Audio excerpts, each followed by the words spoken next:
Oh my fucking god. My power is off. But I'm able to make a video.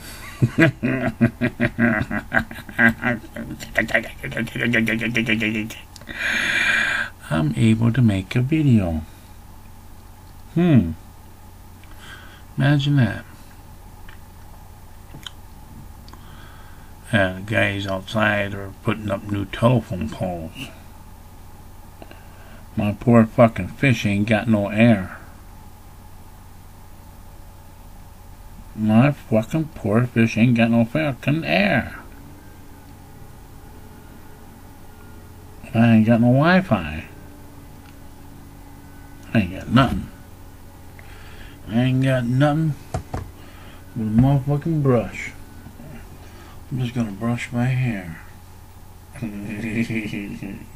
Yeah. I'm just gonna. I ain't got no power. No air conditioning. No fan. No nothing. But I got. You can. You can. I'm making a video of me brushing my hair.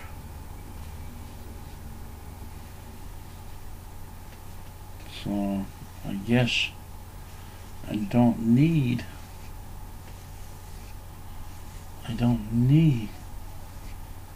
internet to make a video. I guess I can make a video whenever I want. Doctor says if I brush my hair 3 times a day, my headaches will go away. Oh God, this feels so good. So whenever your power goes out, just grab a brush and brush your hair. I don't talk to the guys. I talked to one of the guys, you know. Said he knocked on my door. You know, wanted to warn us, saying that, hey, the power's gonna be off. He said he tried. I thought I heard a knock, but I thought it was on my fucking internet. He said he tried ringing the bell. I didn't hear their bell ring.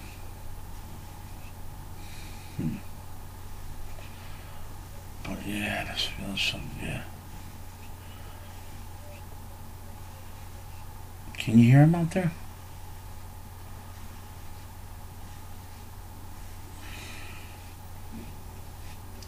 Can you hear me?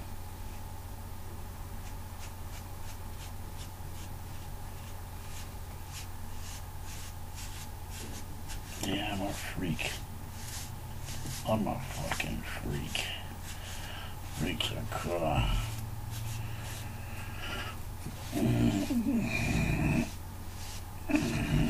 This feels so good. Oh, God.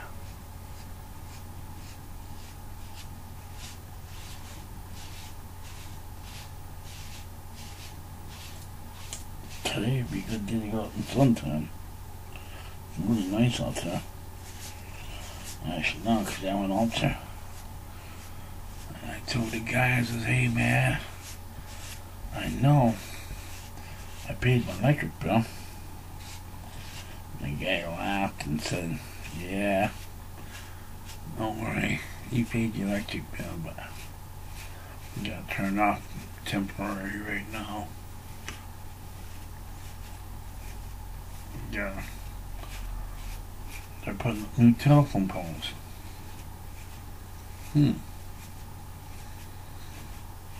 Gotta put up new telephone poles.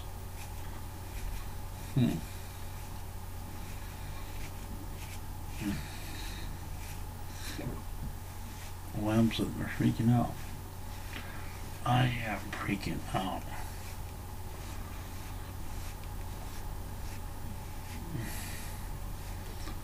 I guess I could read a book, but I should be sleeping.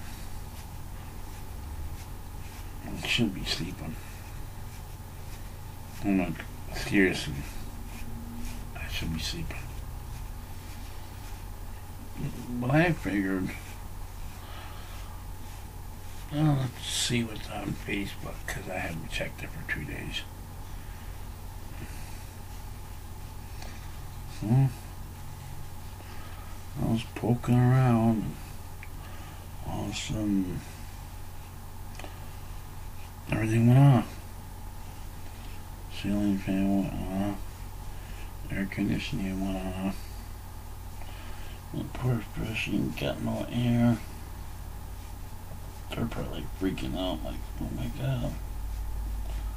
But this happened before.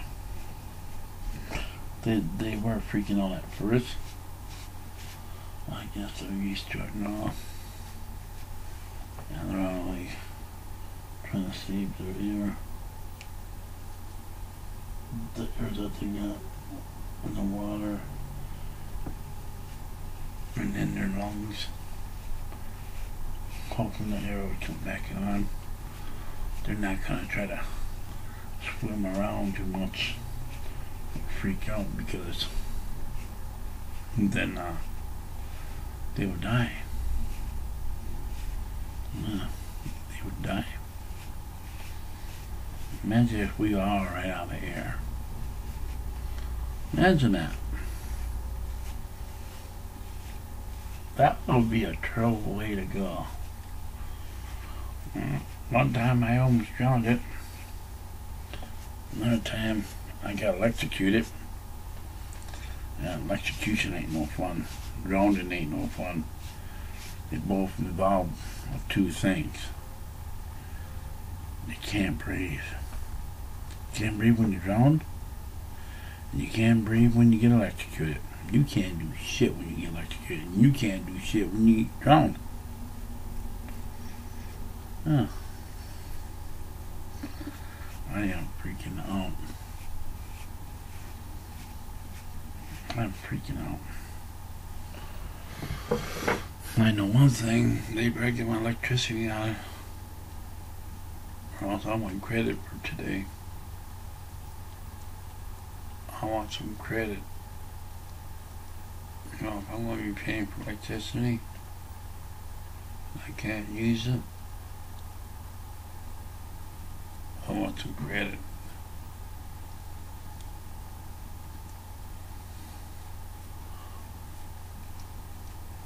I got $1,000 worth of food in the fucking refrigerator.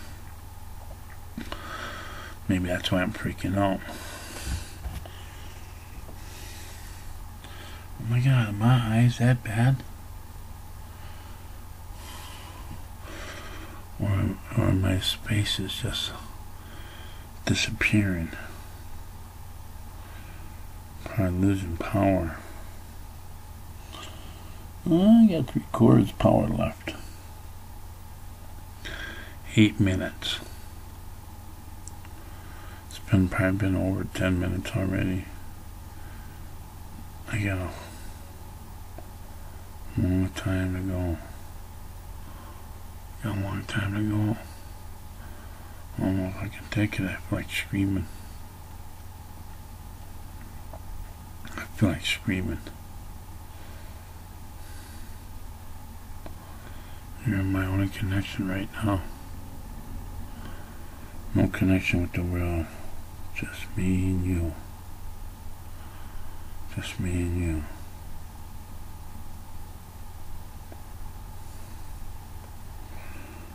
Should I read a book?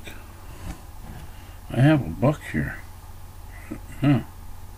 These are my reading glasses. These ain't my regular glasses. I can see fine. These are my reading glasses so I can read the small print. Okay, let's check this out.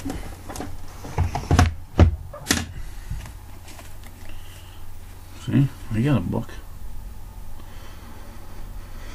The Boy Who Would Be King. Elvis Presley. By Earl Greenwood and Kathleen Tracy. Let's pick this page right here. Oh, we got pictures. Look at Elvis belong here. Yeah. Elvis belong here.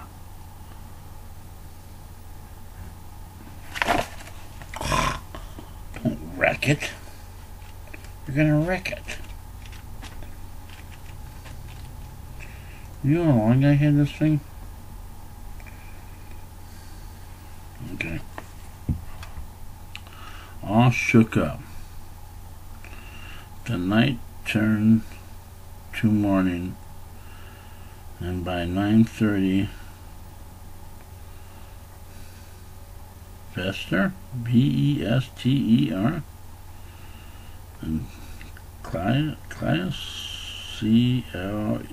Cletis, looked completely drained and ready to fall asleep on their feet.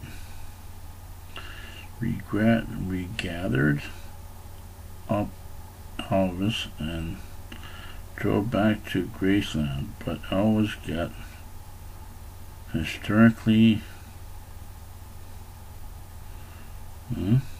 hysterical as we pulled into the driveway. I can't go in. I should talk like Elvis, eh? I can't go in, Elvis said. Why not? Vernon said. Shit, these pages are, oh man. This shit's so old, the pages are starting to fall out. This would probably be worth money. Huh. What's the year of this thing?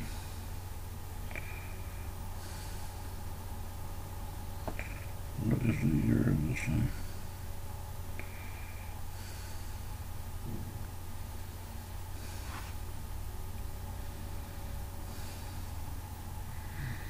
What is the year of this thing? See, the year should be back of the book.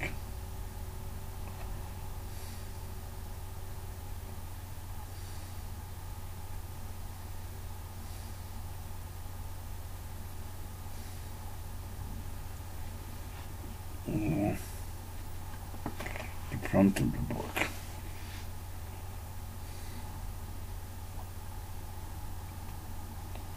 The lost years. The lost years. Right. The lost years. Wait a minute. What's the date of the book? I heard the date was supposed to be at the back of the book.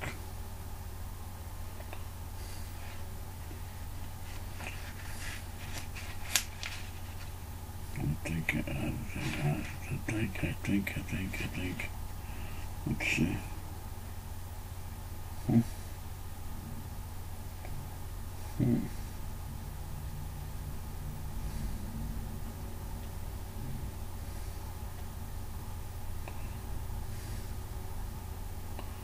Where is the year?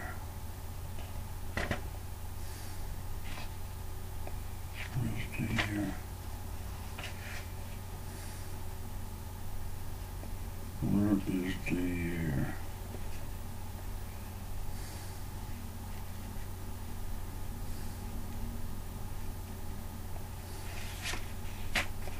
Where's the year?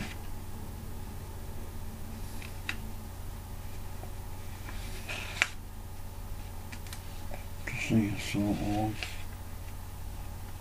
I shouldn't even be touching it. It's probably worth money. I'm wrecking it. It's losing its fire as I'm holding it. Come on. What's the date of this thing?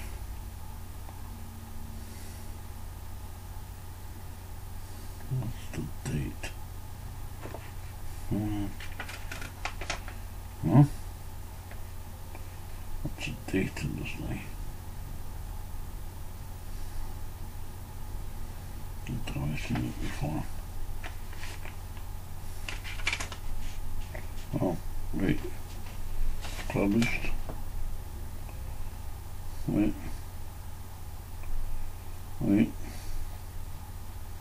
1990.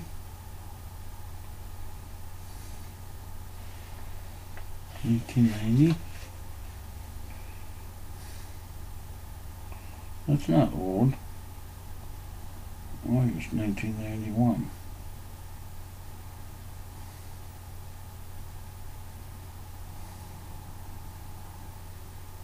Hmm.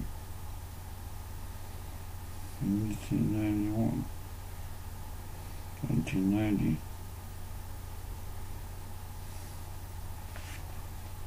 Sparkles May 1990.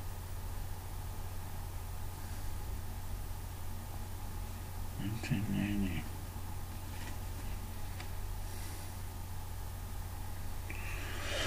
So 1990, year 2000. Well, this book is 24 years old. Okay, back to where I was. Okay. Why not? Vernon said. Vernon said. I just can't. There's too much mama.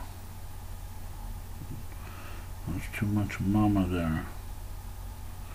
It was always her house, not ours.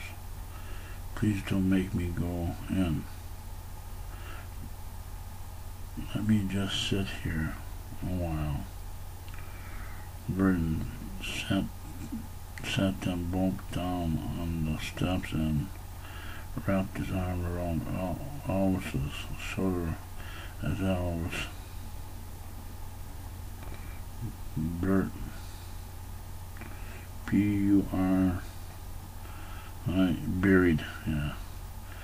buried his head in his hands and started to cry again, deep, whacking sobs that shook his whole body. It's my fault. Everything is my fault. How could I do this? Out of nowhere, a herd of photographers and reporters who had stormed past the open front gate, the security people neglected to close, ran toward us. I jumped up and ran to intercept them, arms waving like a wild man. Stop, please stop. They did. I begged them to respect Elvis's privacy, and they were surprisingly courteous and respectful. Not one person attempted to photograph him or call on a question, and Elvis was too grief-stricken to pay any attention to them. Vernon and Elvis were still on the stoop. An hour later, in plain view of curious onlookers who stood outside the now closed front gate, Elvis might have stayed there all day if it weren't for Miss Minnie coming out to fetch them. She reached down and cradled Elvis's face. "Come on, son. You can stay. You can stay out here all day. Come on, son. You can stay out here all day. You need to rest. And we gotta make arrangements for your mama." Elvis let Miss Minnie get him inside.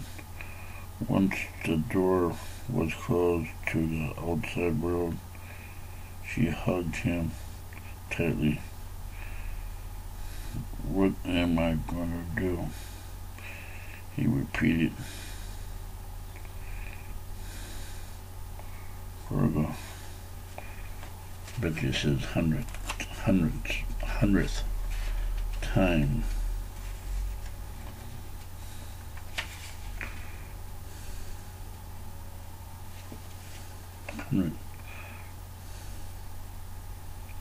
Hundredth time.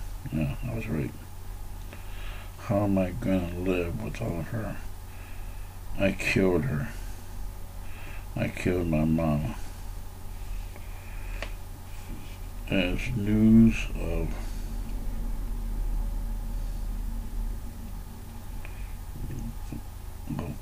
Gladys's Gladys.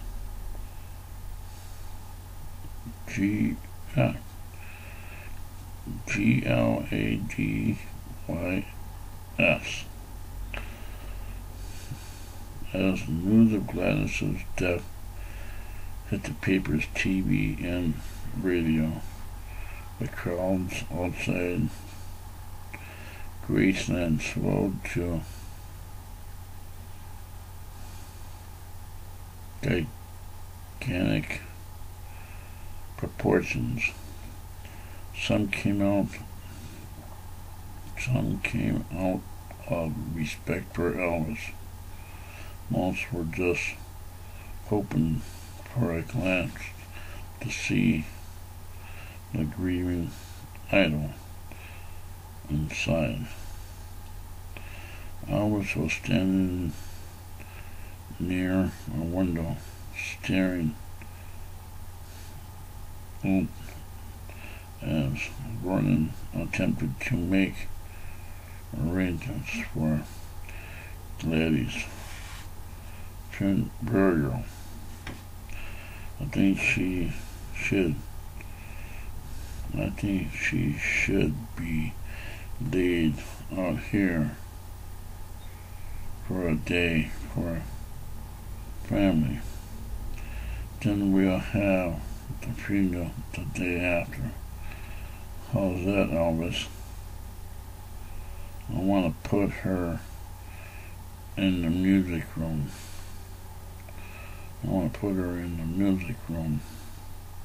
She always loved it in there. Then I want to let everyone who wants to come in and pay their respects. What do you mean by everyone? I asked. He gestured to the crowd out front. Them. Running red. And I all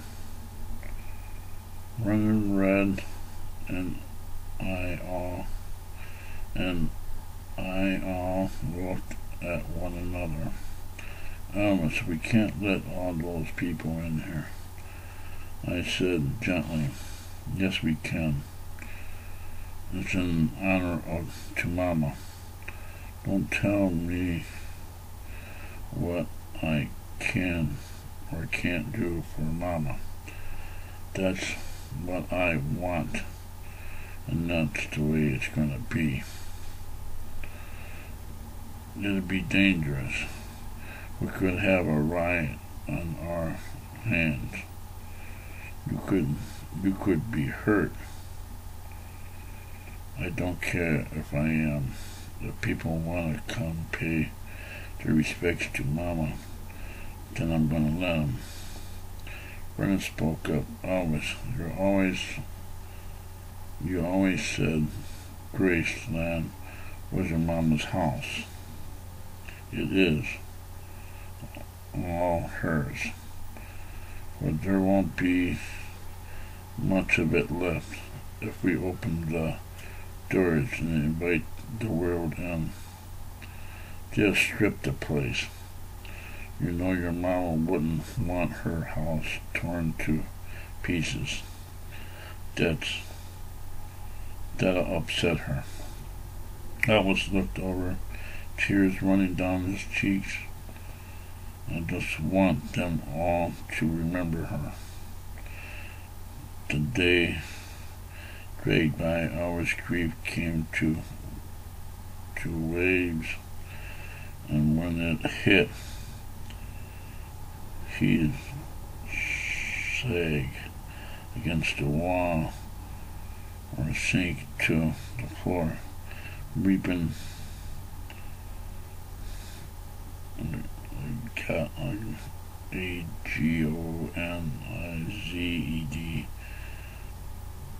weeping agonized tears. He got so hysterical when Brennan went upstairs to select the dress Gladys or whatever would be buried, and he almost had to be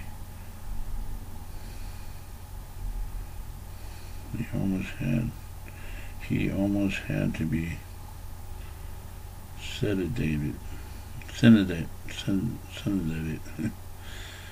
Brennan looked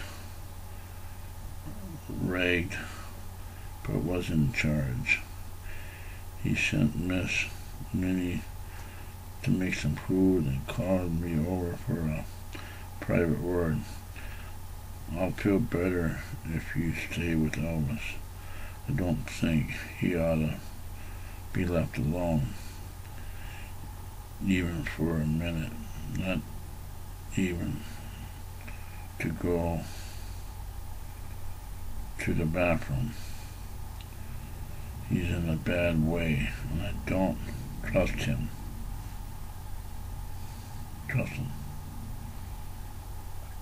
Security was tight, and the security guard at the gate was under orders to get clearance for everybody. Elvis would have been furious had he known that many fans tried to get in under the guise or GUISE under the guess of being his old high school buddy. If Burden, Minnie, or I didn't know them, they would be turned away politely.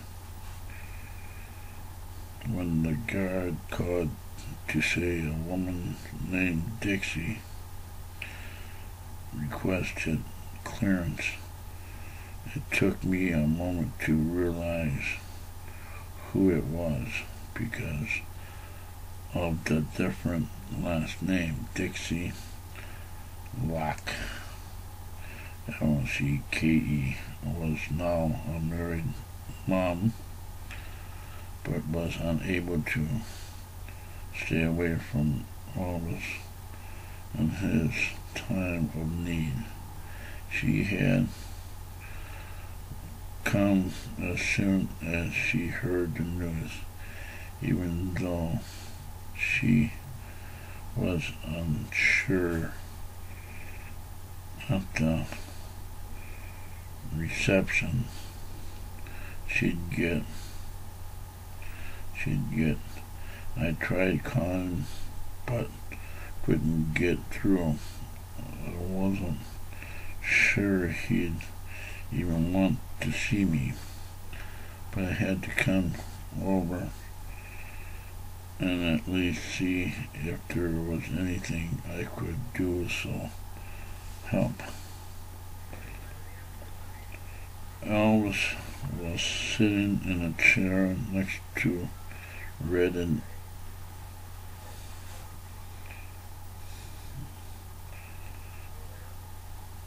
A-N-I-T-E. N-T? N-N-N-N-T. When I brought Dixie into the room, he went right over to her and held on her for dear life. Dixie and Elvis went arm in arm to the other room while Ania watched with sad understanding. Anita, A-N-I-T-A. You know, it's fucking sad, but I can't even see it. It fucking must be cloudy out. You know, I got light. There. I got light. Yeah. 32 minutes. Oh, I wonder how long I can record. How much battery I got? Oh, half the power left. 32 minutes. Okay. I got this cool lantern. Yeah, I bought it at Walmart. One thing that works. It's a Coleman. Coleman battery powered lantern. It's working. Good. And I got a chargeable battery with it too. Nice. Okay. Let's see, where was I? Okay.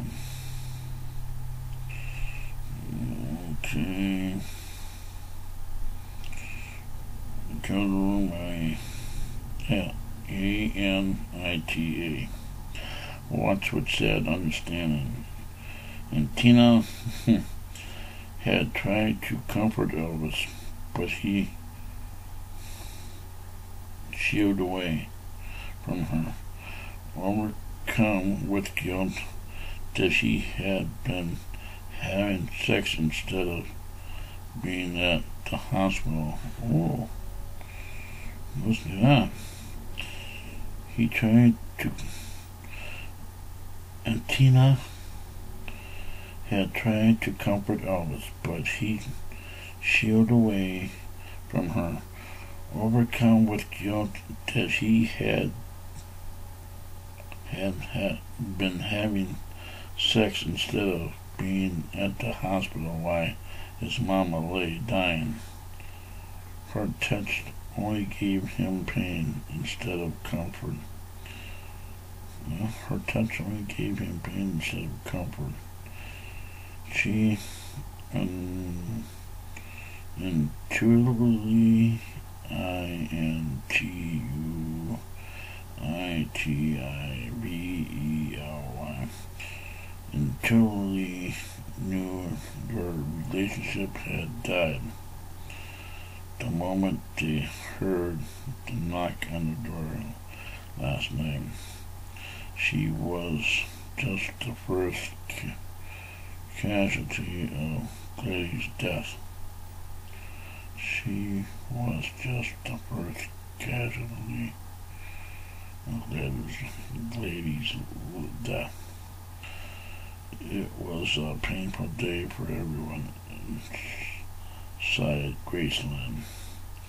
I went to the kitchen for coffee, and the brittle eyes, glimmering with tears, filled my cup.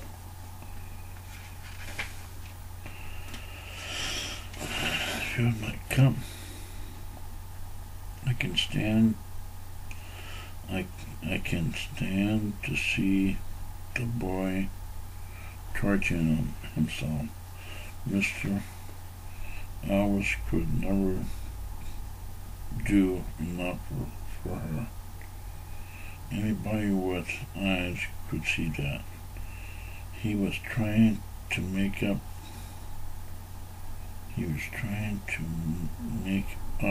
her life all hurt.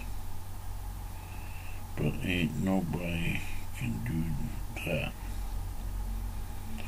Alberta looked up nervously, suddenly feeling as if she spoke out of turn. I am sorry, my mouth talks, but my mind can tell that you stop. Alberta served sandwiches despite protest, but once the food was in front of us, everyone ate hungrily, except Alice. Exhaustion and grief turned Alice manic. He talked non-stop, unable to sit still and relax. Vernon called the doctor for sleeping. What? Vernon called the doctor for sleeping pills before Alice made himself sick, and everyone else crazy. Himself sick and everyone else crazy. While waiting for the prescription to arrive, Alice announced she was going to sell Graceland, then decided to tear it down instead and build a monument to Gladys. He was also going to donate all his money to a hospital built in her name. Parker stopped by in the middle of his monologue and left as soon as he paid his respects. He might rule Alice's career with an iron hand, but he was not included in family business and census. His presence was not welcome at this moment. It looked forever for a night to come, and when it did, I accommodated Alice upstairs, determined to see that he got some rest. While he undressed, I pulled a chair next to his bed. "What's that for?" he asked. "That's where I'm going to sit until you go to sleep." Alice nodded and seemed to accept being watched over. He climbed into bed and took 2 sleeping pills, but before his head hit the pillow, he was sobbing again, and the words spewed out in estrangement, torment. He would never forgive himself for all the times he left Granny's to go out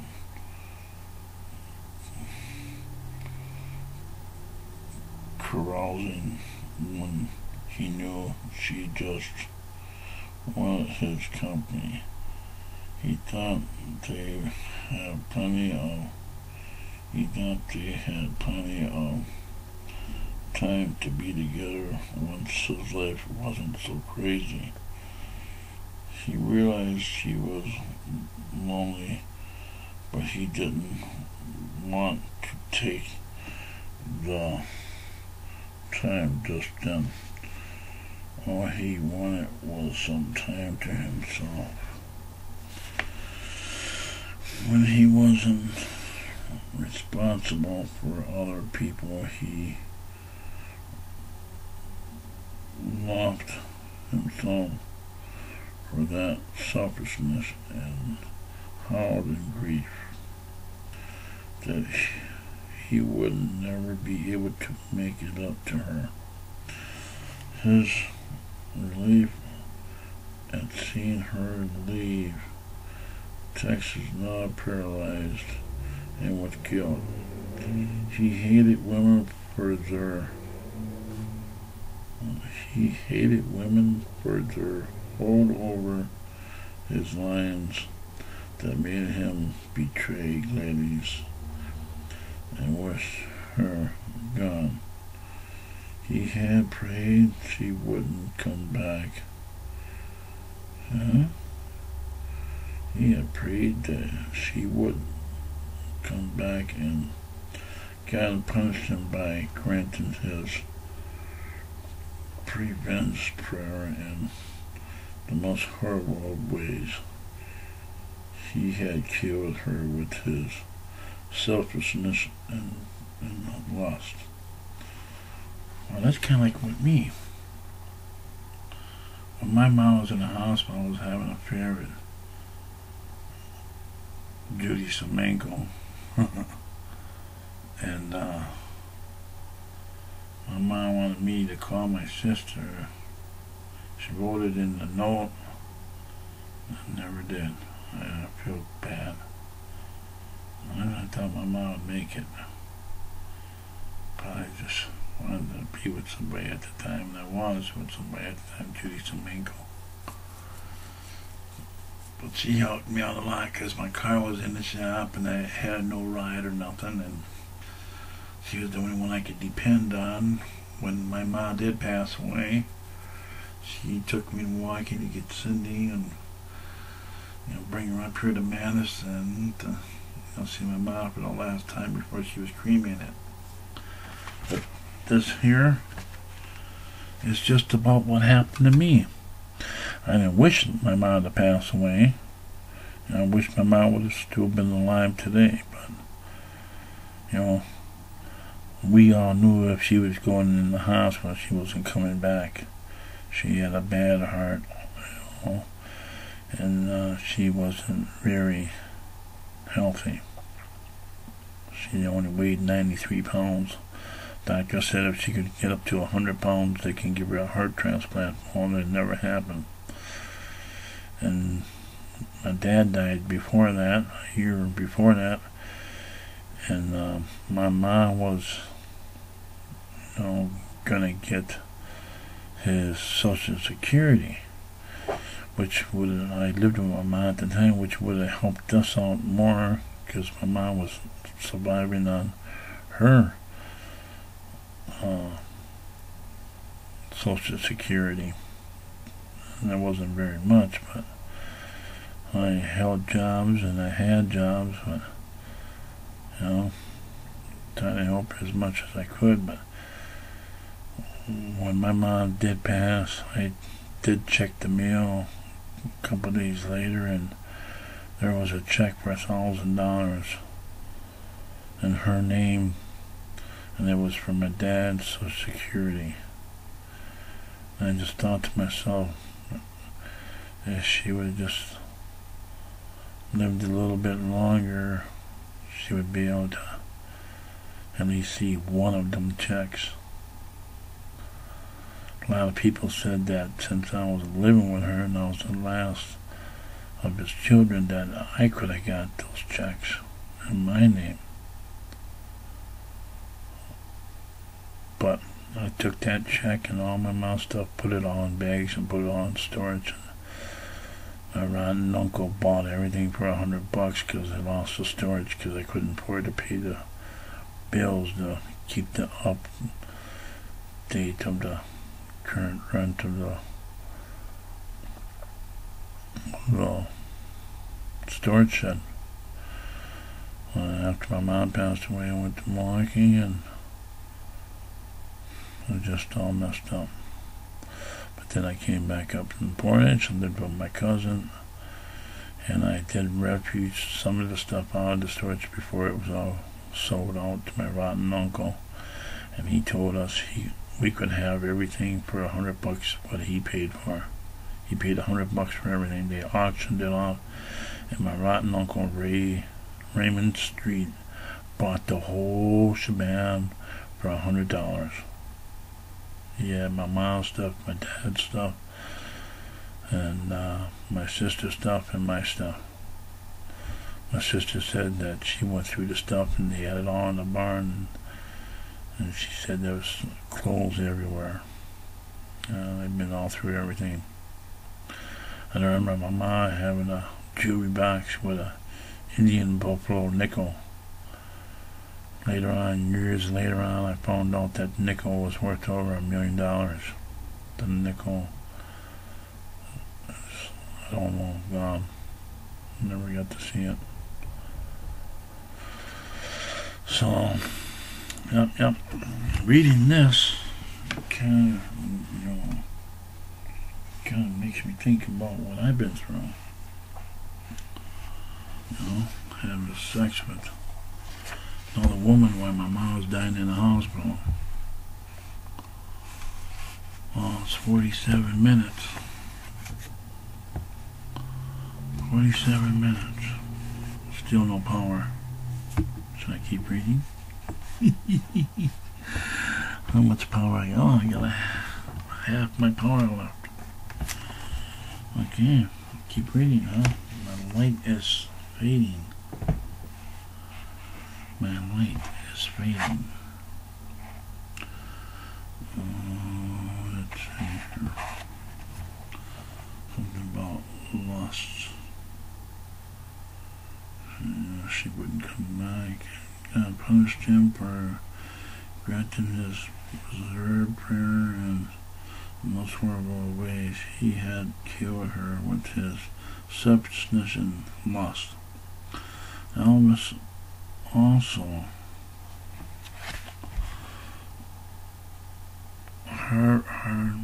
H-A-R-B-O-R-E-D.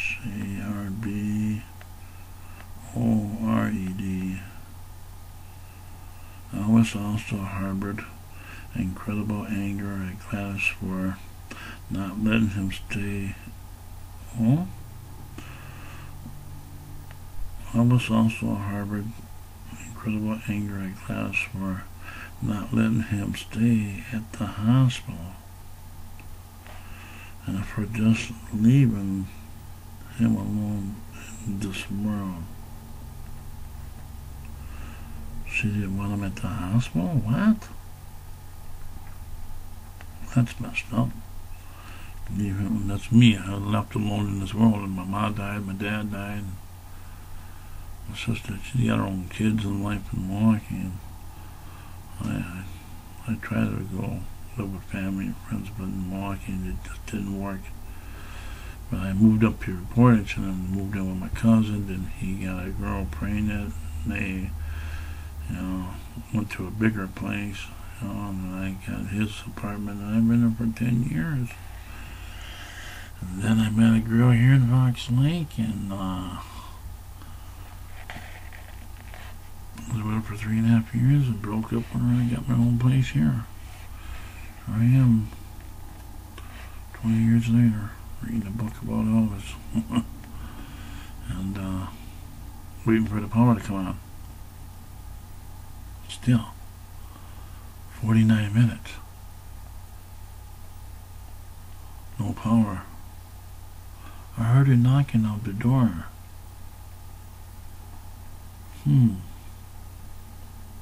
But they can't ring my bell because they ain't got no power. I heard her knocking on the door. And it's quiet outside. Maybe them fuckers took lunch. They took lunch and they ain't got no power? This is fucked up, man. Okay. Alright, let's go on. Elvis also harbored incredible anger at Gladys for not letting him stay in the hospital and protested leaving him alone in this world. She left him and gone to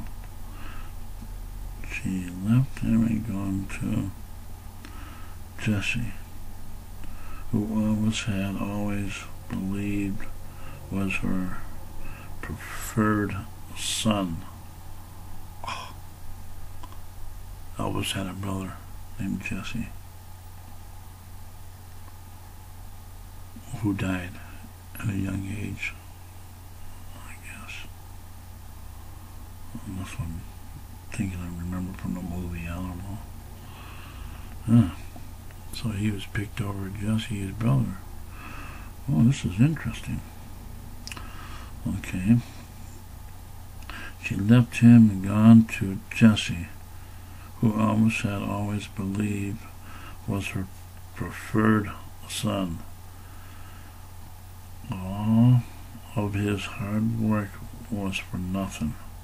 No matter what he did, he could never get out from under the shadow of his brother. He simply wasn't good enough.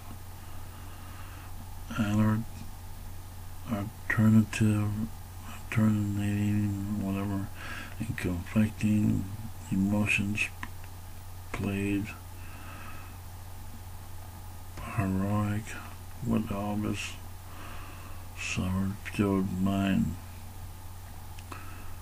When the sleeping pills restfully kicked in and knocked Elvis out, he slept a fulfilled sleep, tears intermittently streaming down his face.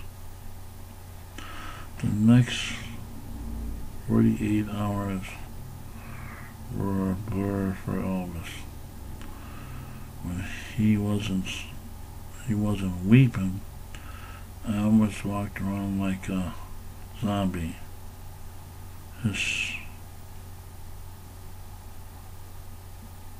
S-T-U-P or his stupor and interrupted by occasionally flashes of temper.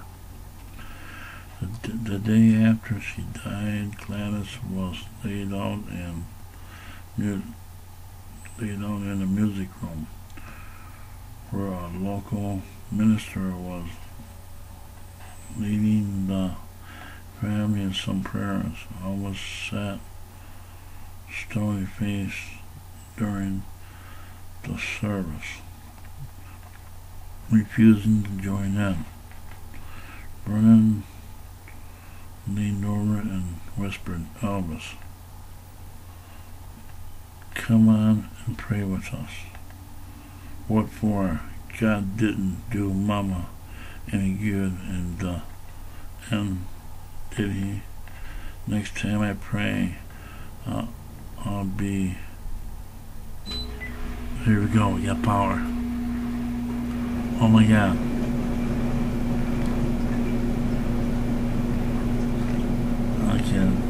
I gotta finish it now. You got power, you got power. Woo! I can feel the air.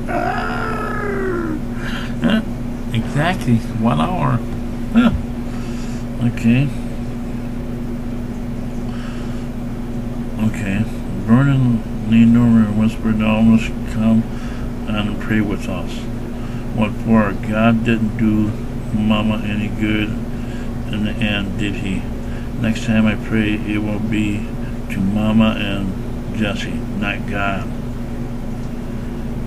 Ooh. The rest of the day was quiet because Elvis sat in the music room well into the night, until we insisted it was time for bed. Once again he slept with the aid of pills, although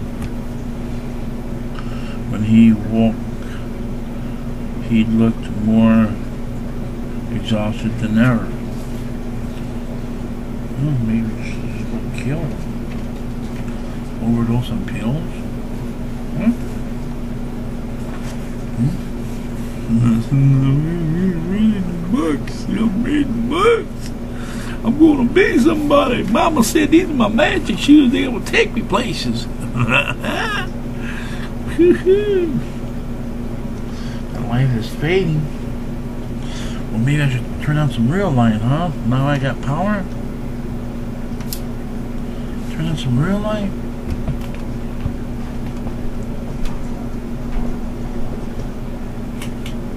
Oh shit! I got real light. I got power.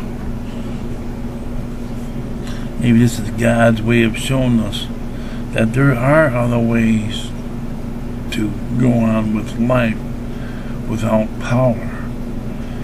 And see, my proof was read a book. You don't need no fucking television. You don't need no fucking stereos. You don't need no fancy fucking shit. Video games or whatever. Just take a fucking book and start reading. Yeah. See, now I'm getting into it. I had this book for a long time. Yeah. I had this book. Fuck. I had this book 13 years? Well, I've been here since 2001. Yeah. 13 fucking years. I had this book for 13 fucking years and I just now I'm starting to read it. Everything happens for a reason.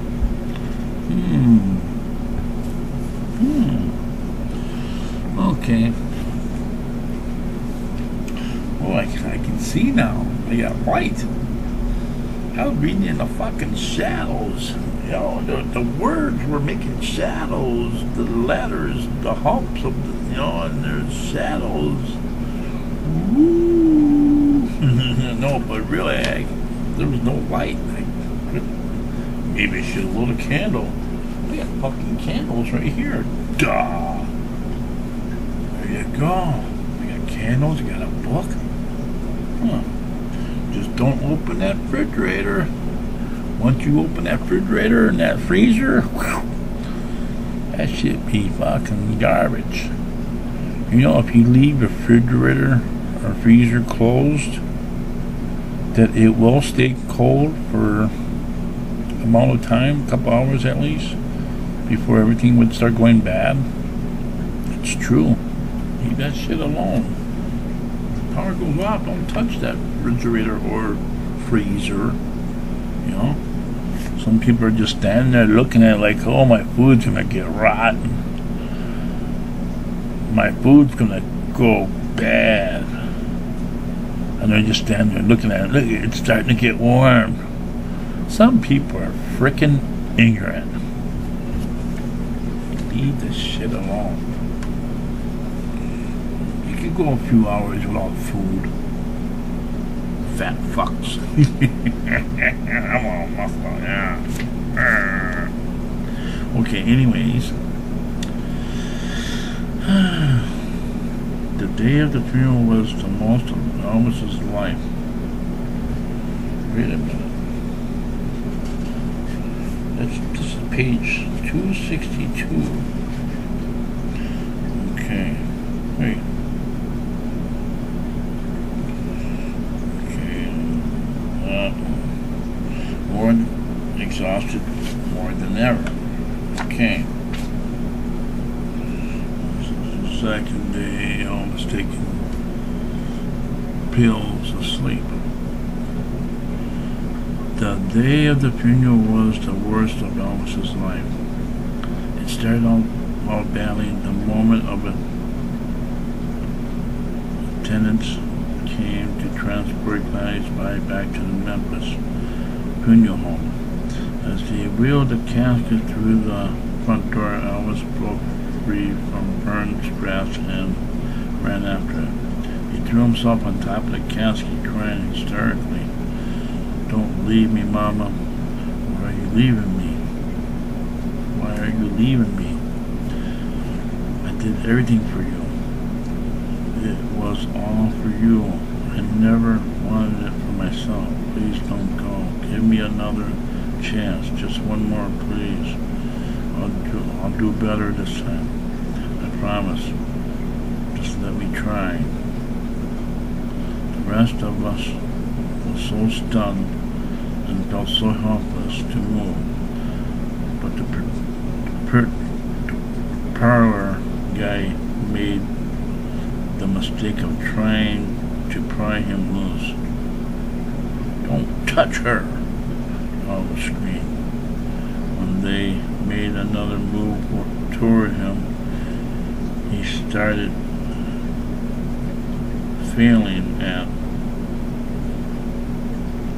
panting at them,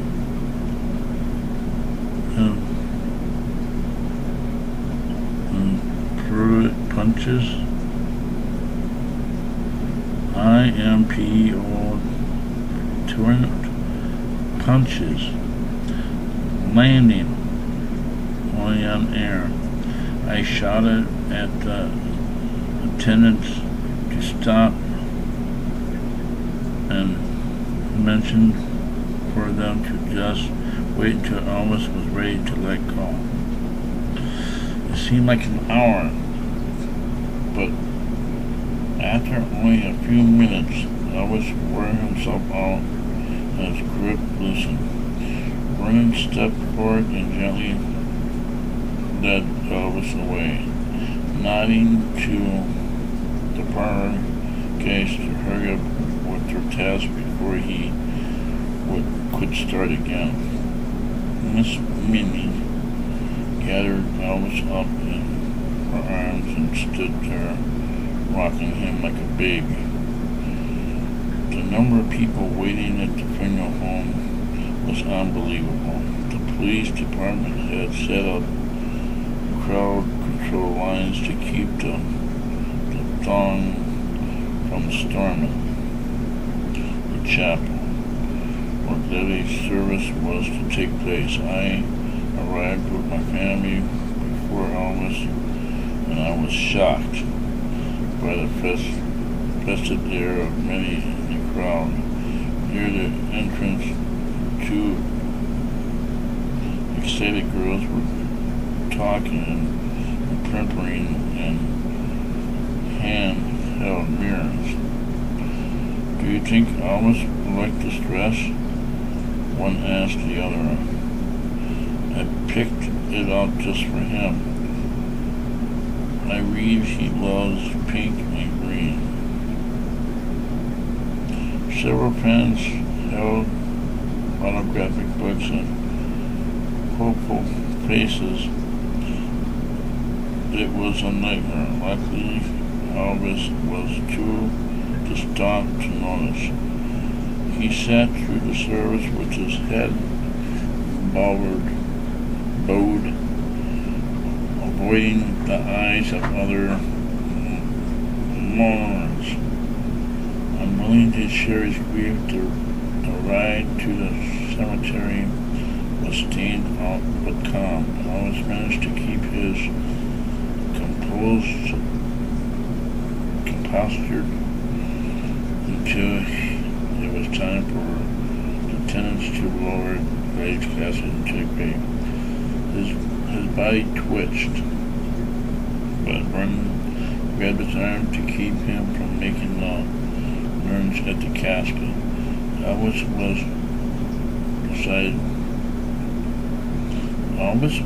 beside himself with panic and grief, boggling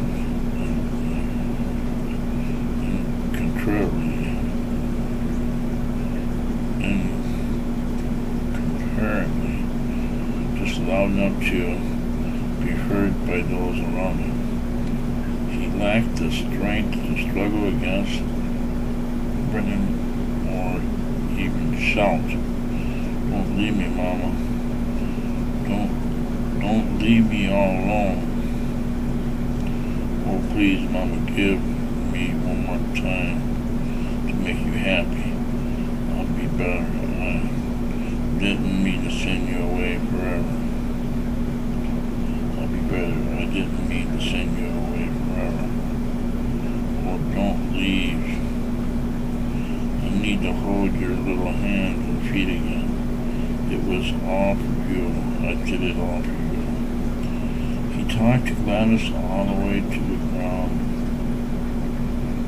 He talked to Gladys all the way into the ground until Vernon and Miss Minnie gently led him away. Elvis was so emotionally drained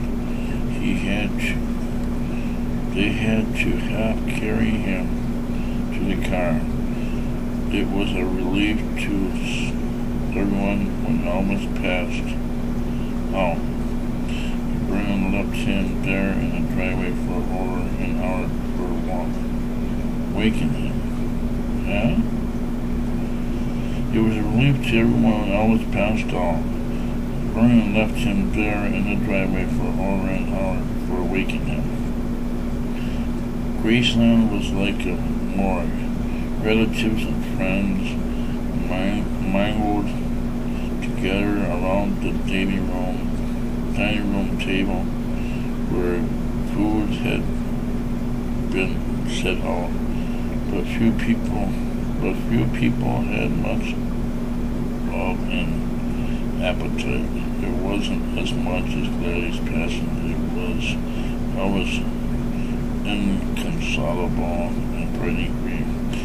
It was so adequate. People suspected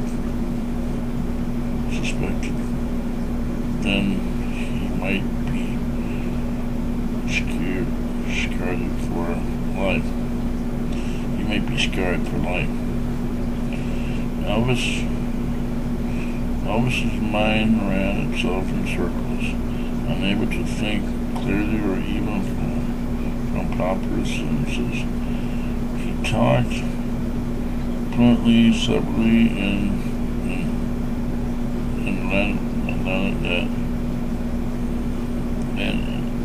Adrien,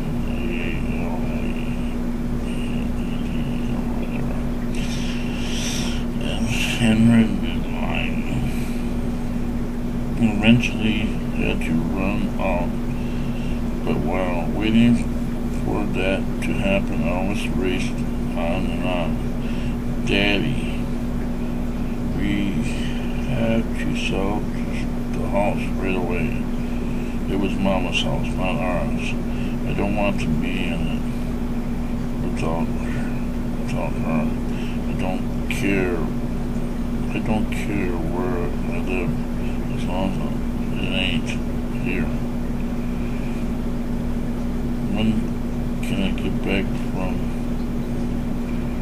When I get back from the army, I'm gonna move to California. Oh, this is when you were in the army. Yeah, Elvis was in the army. When I get back from the army, I'm gonna move to California and do my singing there. Yeah, it says right there. Daddy, we all had to sell the house right away. It was Mama's house, not ours. I don't want to be in it without her. I don't care where I live as long as I ain't here. When I get back from the army, I'm gonna move to California and do my singing here, there. If I have any... My dad said he was in the army with Elvis. He said he watched him and thousands of guys watched him get his hair cut. That's what my dad said. He was in the army with Elvis. Fans left who want to hear me. And if there ain't, I'll just find me a wife.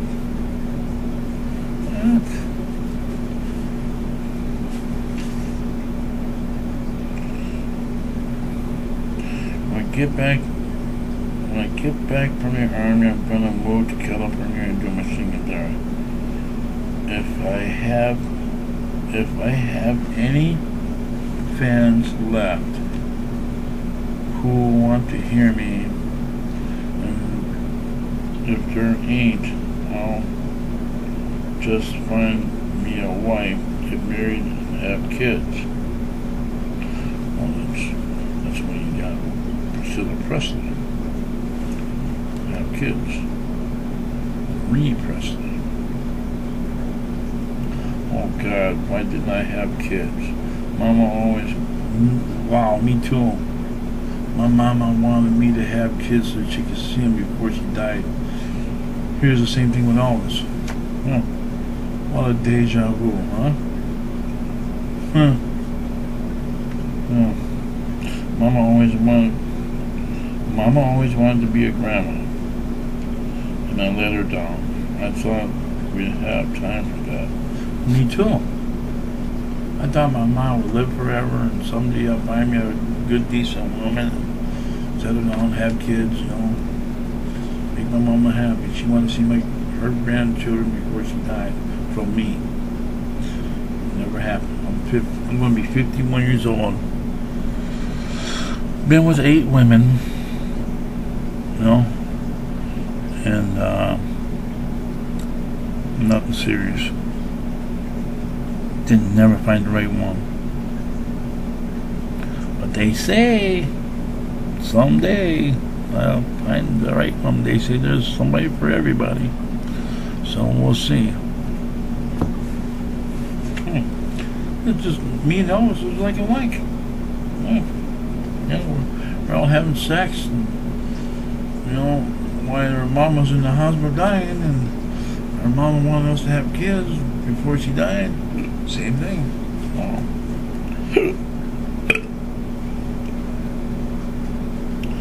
Okay. Oh God, why didn't I have kids? Mama wanted to be a grandma.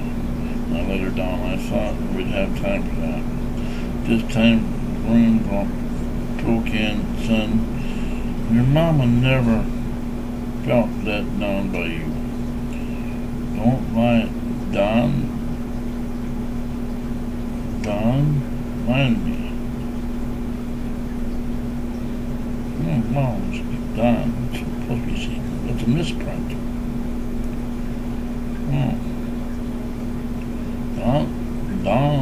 Don't lie to me. Don't lie to me. I know what I know. She was just too good to say anything. If she hadn't had to look after me, she could have better herself. No, if she hadn't had to look after me. Wow. Kind of same. I was living with my mama too. My mom always trying to keep me out of trouble. Just like that song. What was that? That one song. I turned 21 in prison, doing life without parole. Mama tried to keep me better. Mama tried to make me strong. Mama tried to keep me out of trouble. If there was anybody who loved me, Mama tried.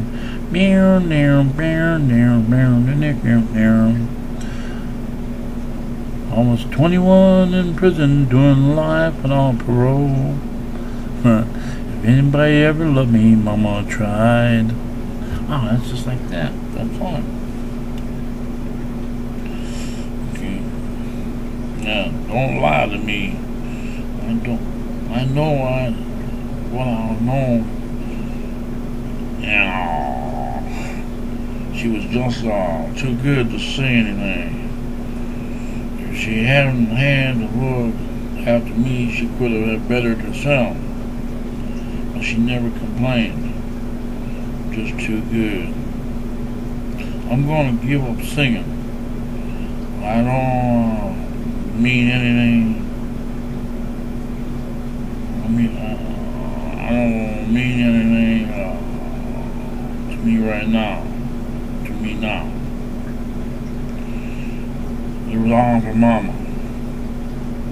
By night fell, Elvis had cried himself home for the Elvis Elvis had cried himself off for the time being, and he was on easy peace settling over Graceland. Easy peace settled over Graceland. Miss Minnie insisted that we all eat and shoot everyone into the gun. We all eat and shoot everyone into the dining room. And I followed her into the kitchen to get some cold drinks. I wonder where Roberta went to. Miss Minnie said while fixing a plate of leftovers, "We ain't like her to go off without saying so." No one could blame her if she never came back. She's been run ragged the last 3 days. Aunt Minnie, should I set the table? Let's just eat our trays. Let's just eat on trays, girl. I went to get the folding trays out of the kitchen closet, and nearly had a heart attack when I stumbled over a body. There was Alberta, sitting in the closet, on the closet floor, fast asleep, looking literally dead to the world. "Oh no," I said. "Another one." Red. Miss Minnie and I burst out laughing, waking up with a start.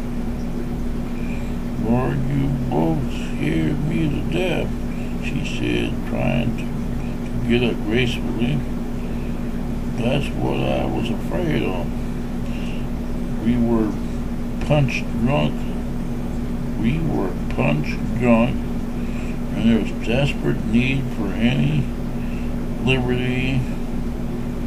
We couldn't stop laughing. Vernon and Elvis came in to see what all the noise was about. When we told them, even Elvis started laughing. All tears streamed down their face. All tears streamed down his face. We left Graceland early the next day for Texas. Elvis's leave officially over with the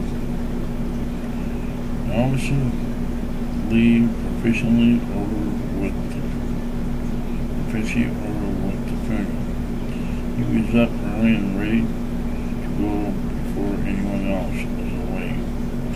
He was anxious to get back to boot camp. So there you go. Finding it preferable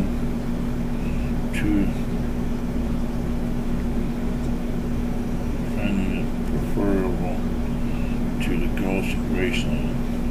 The doctor had prescribed the first batch of sleeping pills, had okayed the second case. The doctor who had prescribed the first batch of sleeping pills had okayed a second in case Elvis had trouble sleeping. He tossed the bottle into the bag, and none of us gave it a second thought. Elvis didn't want to fly back. Decided instead he liked to have his own car in Texas. We pulled out of the driveway into the Cadrillas, carrying Elvis myself. Vernon, Red, and Miss Minnie. Already on that day there was a change in Elvis. We put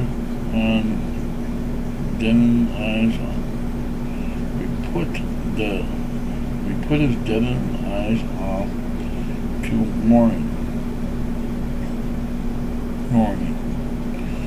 but it was more permanent than that. The Elvis we had all known was gone forever. He'd been buried with Gladys. From this point on, Elvis was on a collision course with tragedy. It took 20 years, but the roller coaster ride had passed its highest point and was about to begin a long, slow descent. No matter how much Elvis complained at home about the service, he was a model soldier, mostly because it was very important to him that the guys liked and accept him. As soon as he got back, it suddenly became more important for him to make friends instead of being alone with his grief. He sought to diffuse and through distraction. He craved male companionship and wanted to surround himself with it. Elvis used his own charm and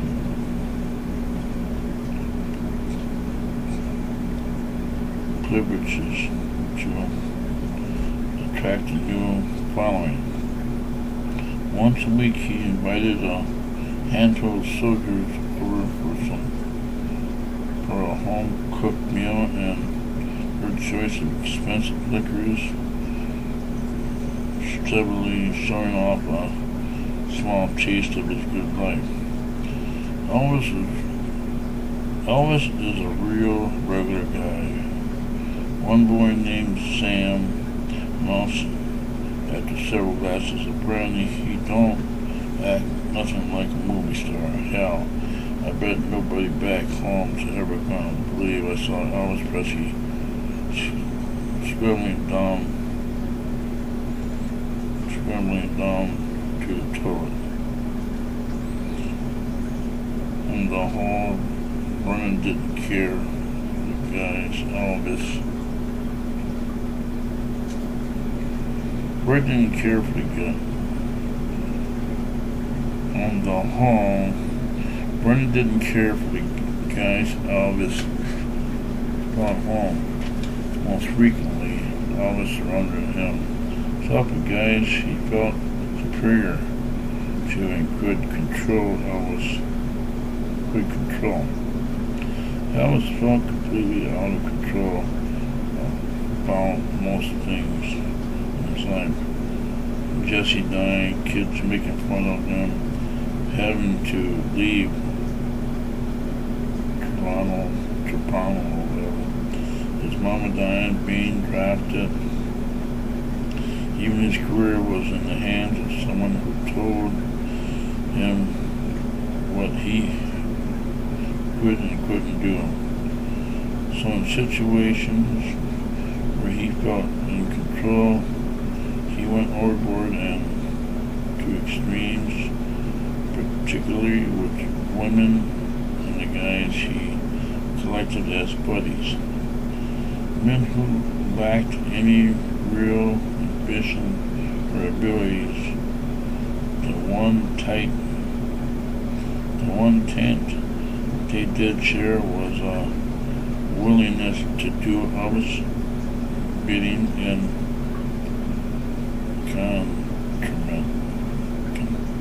contentment to take whatever handouts Elvis was offering. Particularly, he dolled all the presents, regularly in basking his sense of awareness.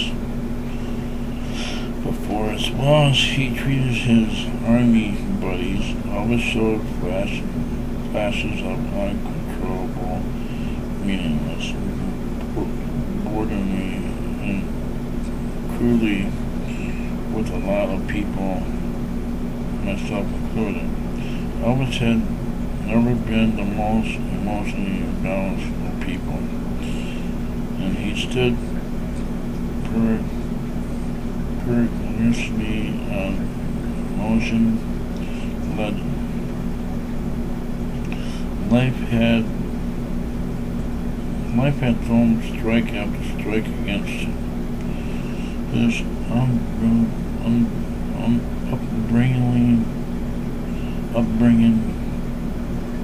upbringing and family family life were unstable, with smothering mother and irresponsible father. Gladys never encouraged him to be independent thinker, so he grew up habitually dependent on others for encouragement and approval. His self-worth was bruised and scarred because he was known as the son of a jailbird. Really? Known as the son of a jailbird and white trash. Although he had earned a high school diploma, his education was spotty and just a bare minimum. Beyond all that, he had a family background of ignorant, simple people,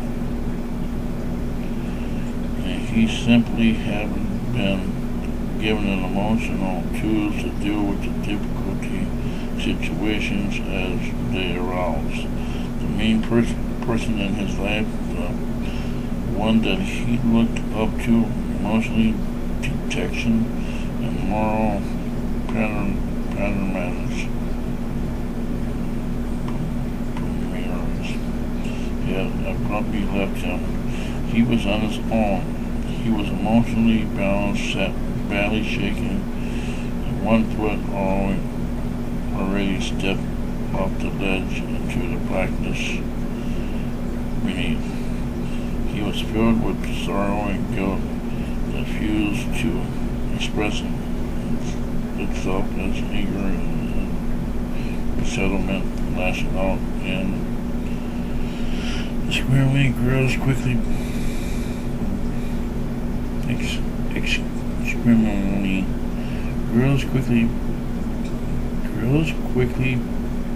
because the easiest and most frequent targets. And Tina came down to Texas a few weeks later after the funeral, and her suspicion that her romance was over and unconfirmed. Elvis went out of his way to avoid spending time alone with her. Almost as she was like a girlfriend, except for late at night when he was ready for sex. Elvis was ready for sex. And Tina, A-N-I-T-A. Tina. And Tina didn't stay long, unwilling to use that way. It was obvious that as she packed, she was leaving his life for good. Elvis didn't come to the door to see her off, angry that she had rebuffed his advancements the night before. So she walked over to him. We shouldn't say anything at all to you. I shouldn't say anything at all to you, because you don't listen. But maybe I'll get it through anyway. You got to stop blaming the world for everything bad that happens to you. Just because you're hurting and angry doesn't give you the right to be hurtful. I'm not saying it deliberately. Sometimes without knowing it. People hurt just to keep from being hurt themselves. What? I'm not saying deliberately because, I'm not saying it deliberately. Sometimes without knowing it. People hurt first to keep from being hurt themselves. That's a good way to end up alone. Really. I understand it, but maybe I should read it again. I'm not saying a delivery because without knowing that people hurt first to keep from being hurt themselves. It's a good way to end up alone. I don't have to worry about being alone. Elvis told her. I don't have to worry about being alone. Officer. Tina looked at him, let it drop and leave. Tina looked at him, but let it drop and leave. And left. As soon as the car door slammed, Elvis breathed a long sign of relief. Got that cat out of my hair. Oh, got that cat out of my hair. He joked with some buddies. Time to go back to the prowl. Most guys would feel lucky to have her. I said quietly, let him take her. He said loudly, enough for the rest to hear. I don't want to hear no more. All she wants is to trap me into marrying her. All she's interested in is being taken care of. To hell with her, and to hell with anyone who wants me to do something I don't want to do. The house in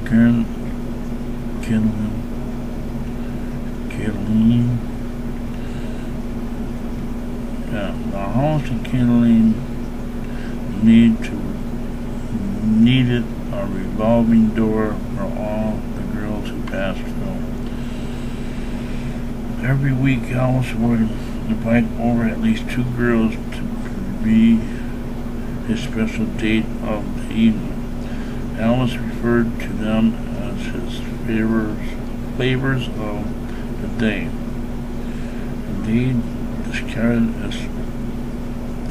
They were discarded as such. Alice would see a girl who caught his eye at a bar standing out.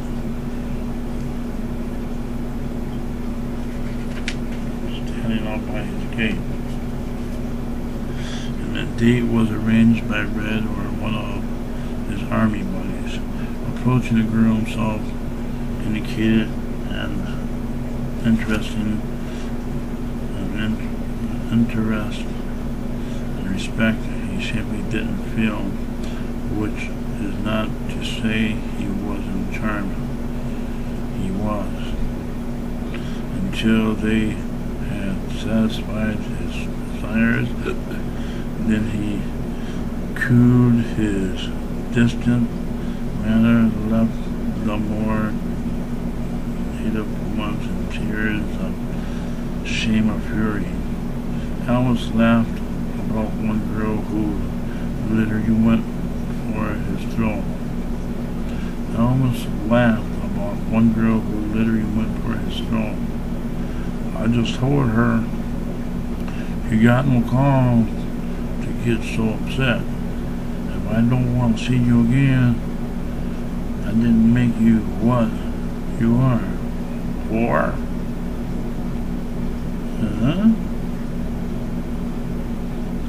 Whore. She tried to scratch my eyes off. I don't know who they expect. I don't know who they can expect you to treat them like ladies. I don't know who they can expect you to treat them like ladies if they spread their legs before you even ask. I wouldn't say I was exactly vaunted as his woman, but his dad didn't care and pretended not to notice him. Miss Manny went to bed early and minded her own business. Neither of them felt the right or need to know what Elvis was doing every second away Gladys had. All along, Vernon had a good idea. He's gonna exhaust himself between his army training and what goes on here. He'd either be in the best shape of his life or dead. Oh, don't look so surprised, Vernon laughed. I'm not deaf. Elvis is so used to looking over his shoulder to make sure he ain't being watched. The last thing he needs is for me to bother him over a few girls. Besides, he's old enough to do as he wishes. It's like a bird learning to fly. Once he gets used to it, he won't feel the need to keep flapping his wings. Elvis and Vernon got along better than they ever had, although Elvis did lash into him quietly when he came home to find his father chatting with two young fans who had been hanging around all day. They were so starstruck they were thrilled to have their picture taken with Vernon, the father of Elvis. Elvis took one look at his daddy laughing with the girls and stormed into the house, slamming the door so hard the windows rattled. God damn dirty old man, how dare he be looking at anyone so soon after Mama's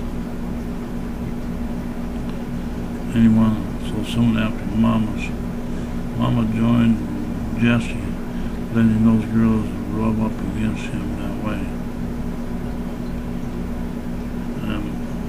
And it's me they want anyways, not an old man like him. He went into his bathroom and slammed the door behind him. When Elvis came out, he was sudden, but never said a word to Vernon. Instead, he had Red go on to bring the two girls in, and the three of them for most of the evening. Elvis making a not so stumble point to his father, but Vernon was smart enough not to give the girls a second glance, except for a passive good night on his way to bed. After a day or two, the tensions between them passed, and they resumed their unfamiliar and talented bond. Nobody was immune to Elvis's moodiness and sharp tongue. Myself included, Elvis came home every day for lunch, a group activity where we all sit down together and catch up with events of the day. Toward the end of his training, I always invited a few officers to join him at home for lunch. He had Miss Minnie cook a fancy meal and asked us to dress up. He obviously wanted to impress his superiors and expected us to do our part. When the officers came in, Elvis neglected to introduce me, offering me to go fetch some sodas instead. I did it, and I kept my mouth shut. Later, when he suggested, "Why don't you help Miss Minnie clean up?" I did. Once the chores were done, I went to sit down with my coffee, but I always put a hand out to stop me. Maybe it'd be better if you waited in the other room until we're gone. We can go over business then.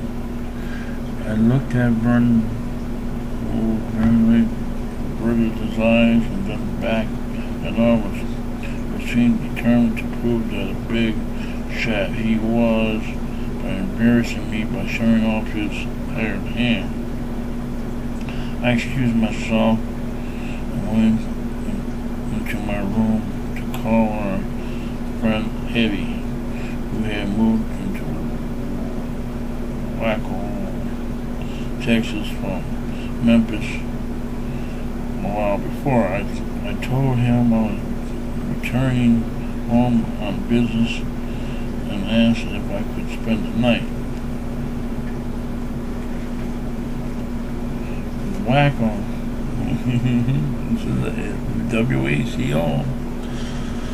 Waco was 100 miles from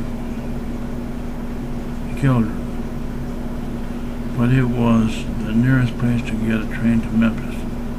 Vernon looked up at me with shock when he saw me standing at the door with my suitcase. Vernon knew why without being told and tried to talk me out of it. He didn't mean nothing by it. He's just being ornery, trying to impress the brass. But he can do it without me. I'm going to stay at Eddie's tonight and catch a train home in the morning. Eddie met me at the station and I managed a cheerful pace, but wanting to put him in the middle. We spent the quiet afternoon catching up, helped keep my mind off how upset I was at Elvis. More than anything, I felt betrayed. There was nobody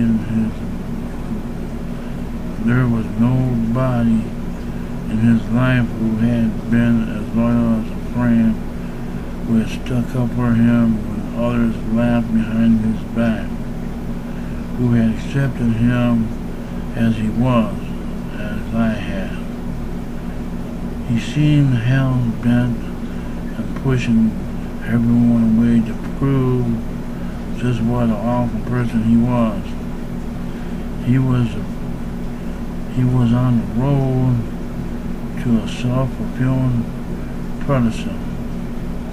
Late that night, right before bed, I heard a car pull up outside and the door slam, bang, bang, followed by someone pounding on the front door. It was Elvis, and he was mad.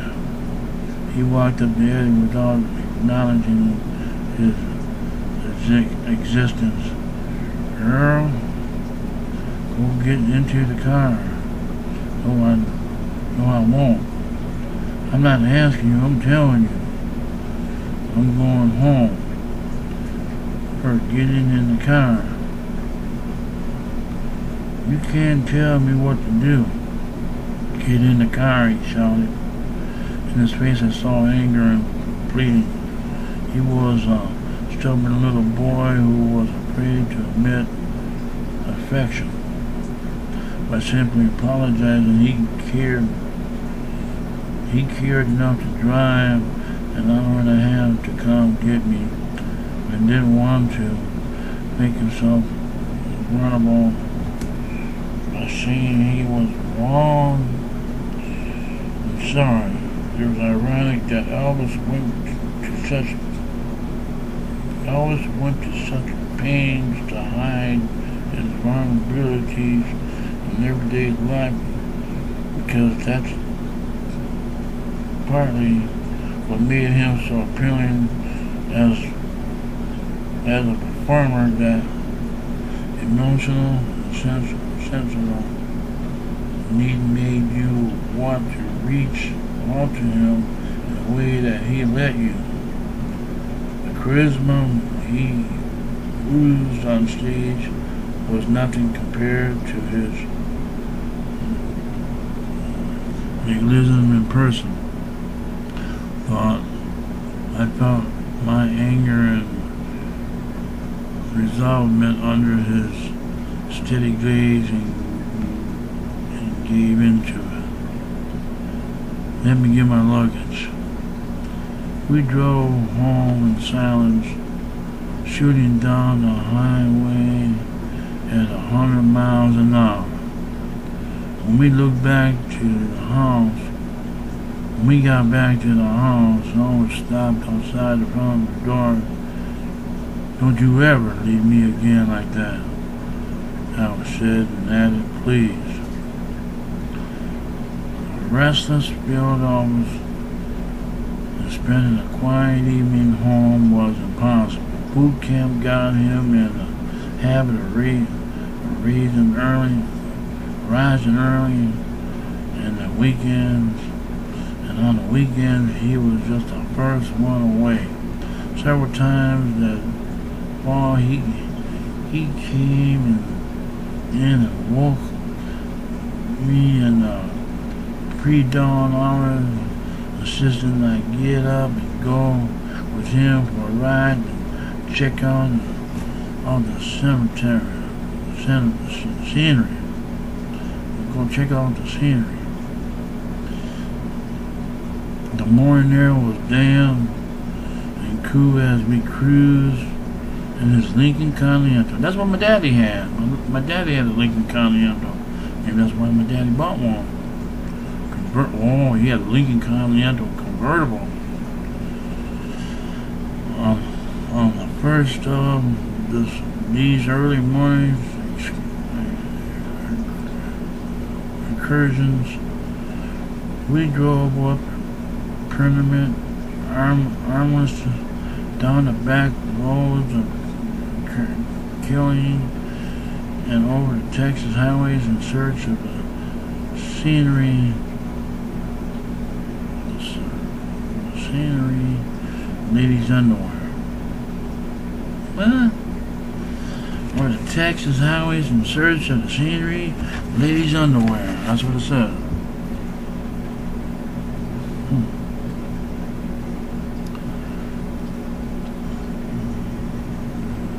Ladies' underwear. Early mornings the best time, cause that's when you can see women's hanging.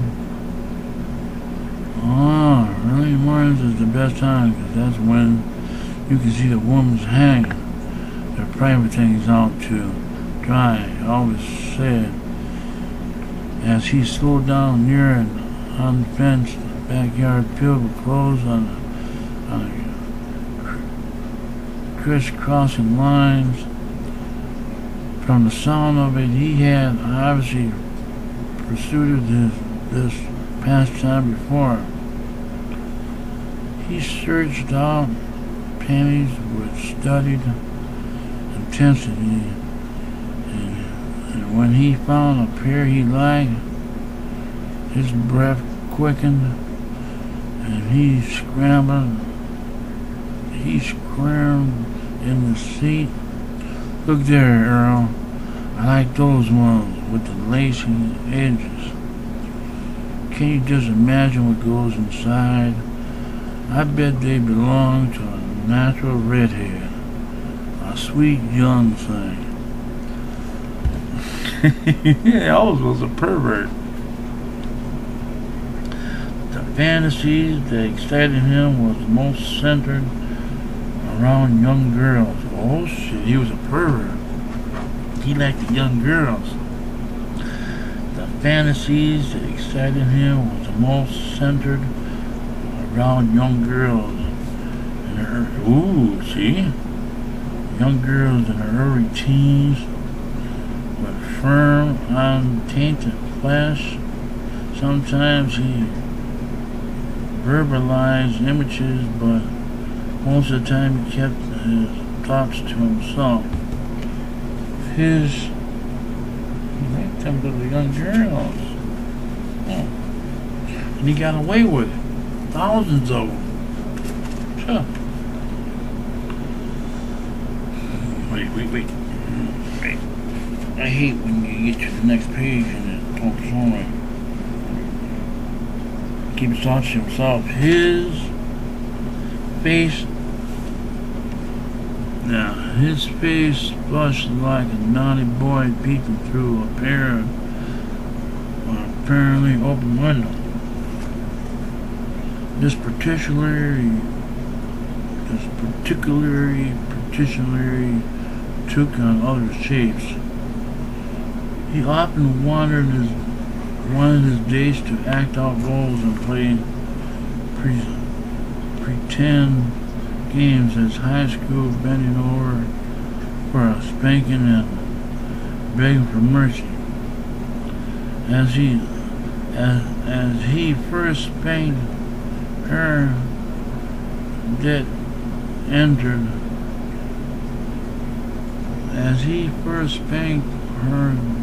then intended her from behind. Wait. As he first spanked her, then entered her from behind, or having them act as if they were virgins, willing to succumb to his every whim. These power games made him feel strong, superior, and control. Reinforcement. His belief that no woman would ever measure up to his mama, and particularly in goodness. They were all basically whores. During this time, another quirk presented itself. Elvis became obsessed with making sure no woman he slept with was a mother. Oh, yeah? The idea of having sex with a woman who was giving birth repulsed him. He always asked. He always asked. And if his dates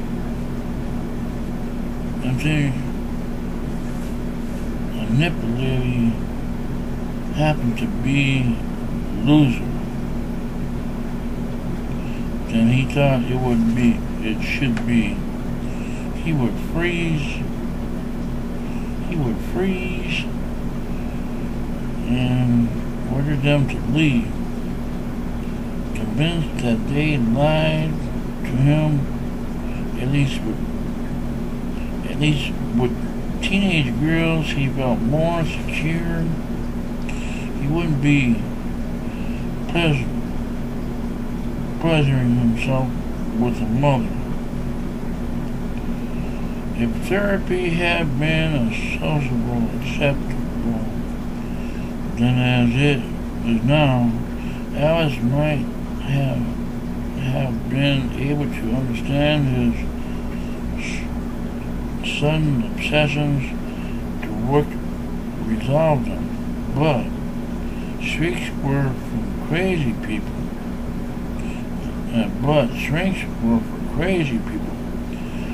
And Elvis was left to bend himself with insecurity.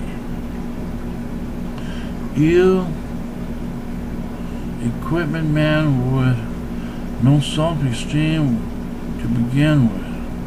Emotional breakdown he suffered with the death of his mother never healed. It festered and began to rot away the person he used to be and might have been. He never repeatedly his early morning laundry.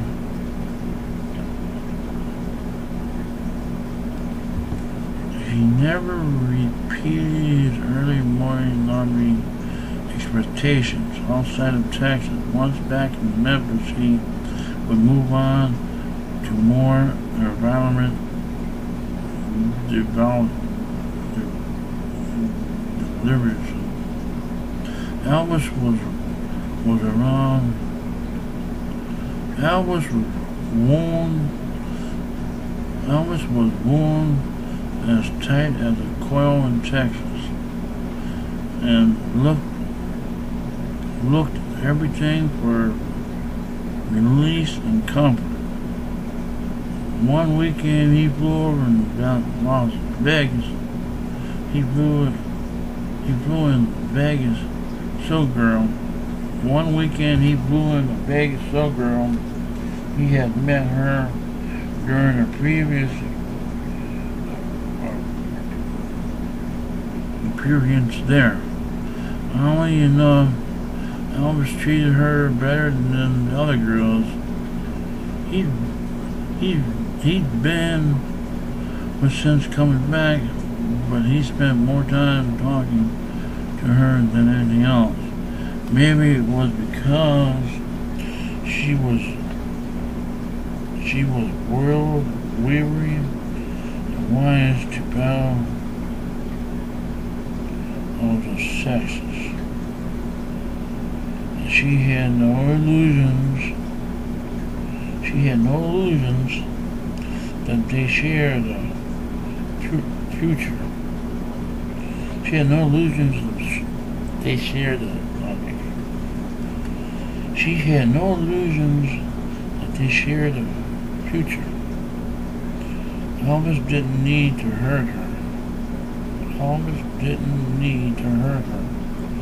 A lifetime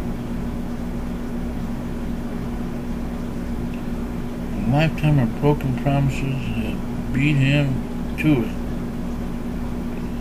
They talked more than anything, and he found associated, placed in her warm soul. The truest testimony of his benevolence was that he drove to an airport with her instead of getting Red to do it. I went along to keep him company on the drive back. As we walked through the airport after seeing the dancer to her plane, it grew very quiet as people whispered to each other, "That Elvis Presley?" As we walked through the airport after seeing the dancer to her plane, it grew very quiet as people whispered to each other that Elvis Presley was there. The only sound was a heavy click of Elvis's shoes. The silence was eerie and carried a sudden sense of danger. "Whatever you do, don't stop. Don't even make an eye contact," Elvis said in a low voice. "Keep walking." In his mind, he relived the crush of the crowd in front of Graceland.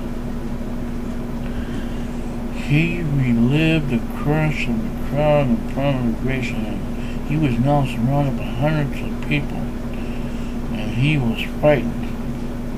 I hate this, God, how I hate this."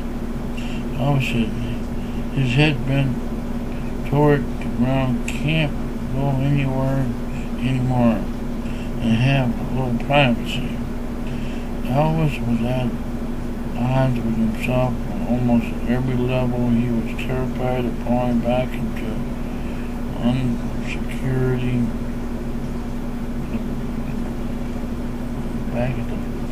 obscurity, but wanted attention only at his convenience. His solution was to retreat out of the plugged area and create his own sphere as much as possible. Elvis would go to the great expense and his request for a little privacy.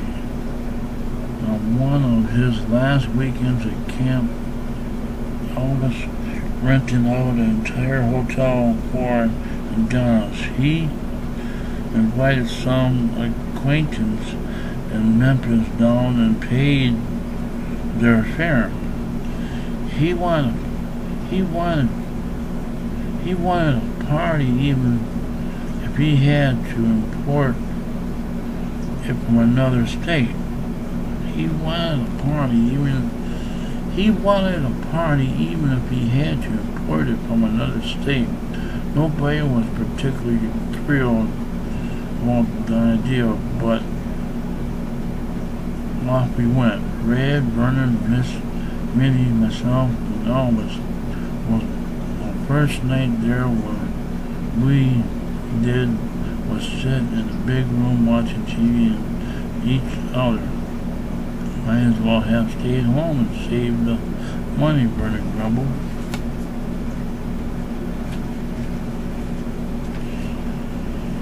I got tired of looking at the same four walls, Elvis said.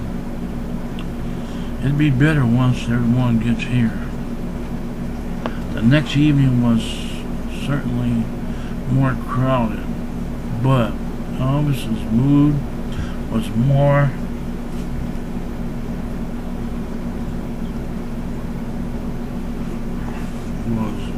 one of the fourth galaxy. Elvis never really liked parties, and although he tried to enjoy himself, it was obvious he was just not going through manic motions. No matter how many layers of glass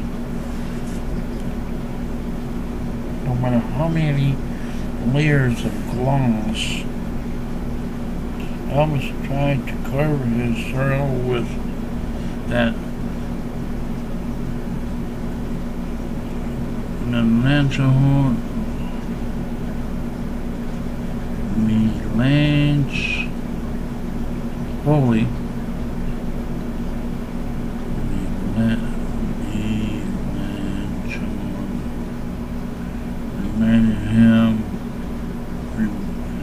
reminded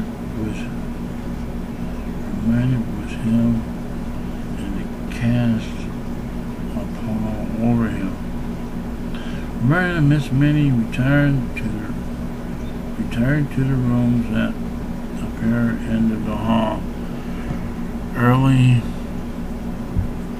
and the party lasted well into the middle of the night. While others were still danced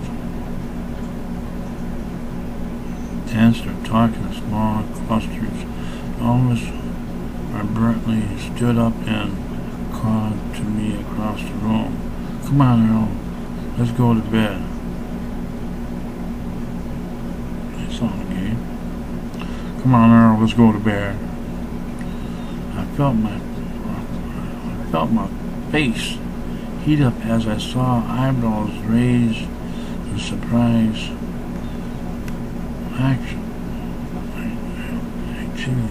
Elvis called me again, and I followed. This wasn't the first time he insisted I go to bed with him. He said he found it difficult to sleep by himself anymore. He needed a body next to his, so it didn't really matter whose. He undressed and then stretched out on the bed. I just didn't feel like taking. I just didn't. He undressed and then he stretched out on the bed. I just didn't feel like taking one of those girls to bed tonight. I wasn't up to a performance. He complained there was a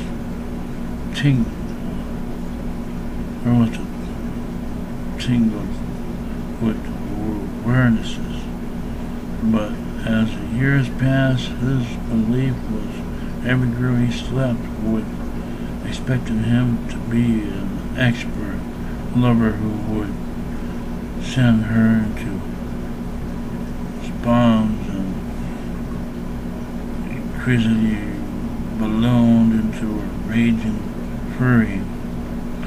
Whenever it was real or imagined, he saw disappointed.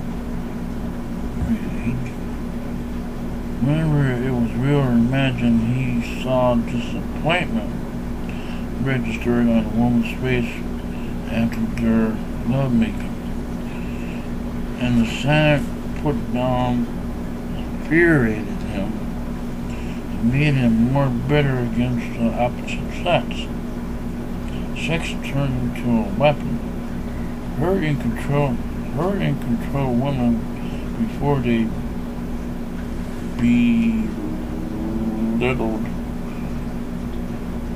belittled you and attempt to show themselves superior. He saw people laughing at him everywhere and lashed out, but no matter how famous or beautiful his conquest could never convince himself as he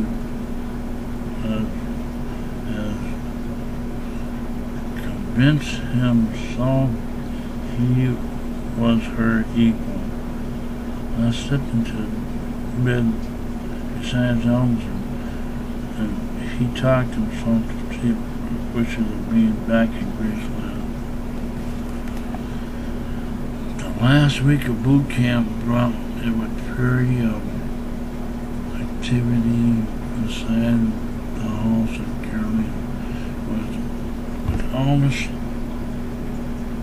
preparing to go overseas and the rest of us packing up for home as a final gesture of margins. Elvis wanted to buy gifts for the officers and some of his buddies. For as much as Elvis enjoyed buying presents for people who would be impressed by his generosity, he had grown increasingly resentful of being seen as a gold mine. He'd grown increasingly resentful of being seen as a gold mine. Everywhere I go, the price obviously triples as soon as I walk into the door, he complained. But if I complain, I read it in the paper the next day.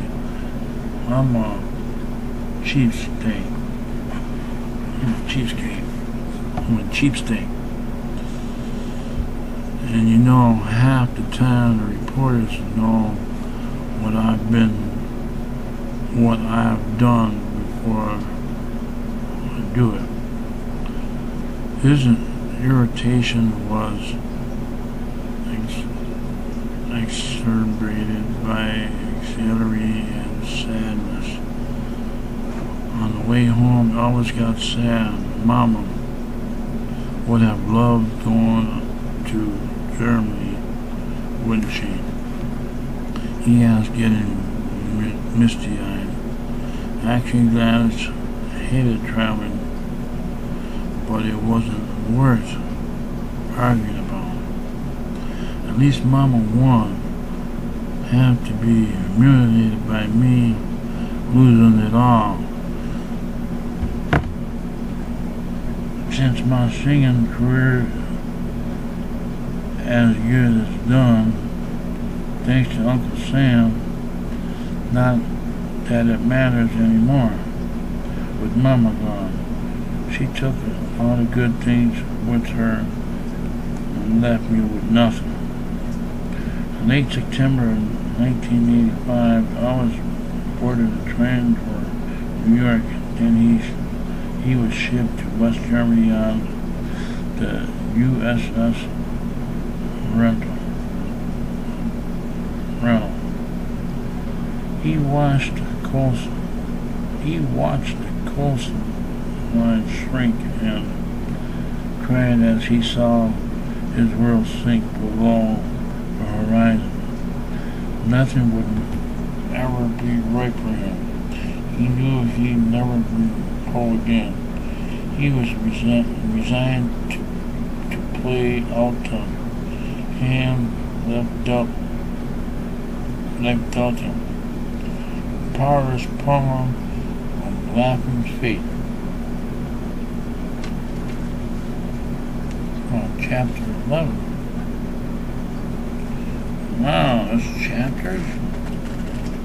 Oh, it's all one chapter? Oh my god. All shook up.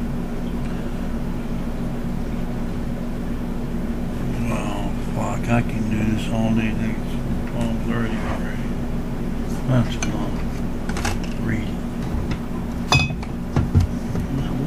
I think that every day I should maybe read a little bit more.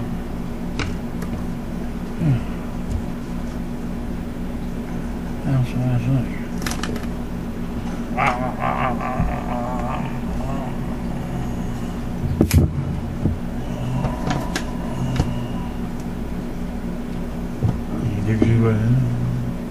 Where I was born, early morning, one misty morning, look away, oh look away, Dixieland, glory, glory, hallelujah,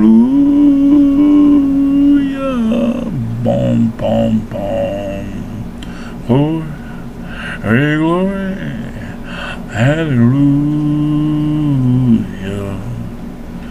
glory, glory, hallelujah, his troops are marching on. Alright, that's enough. 2 hours and 12 minutes. That's enough.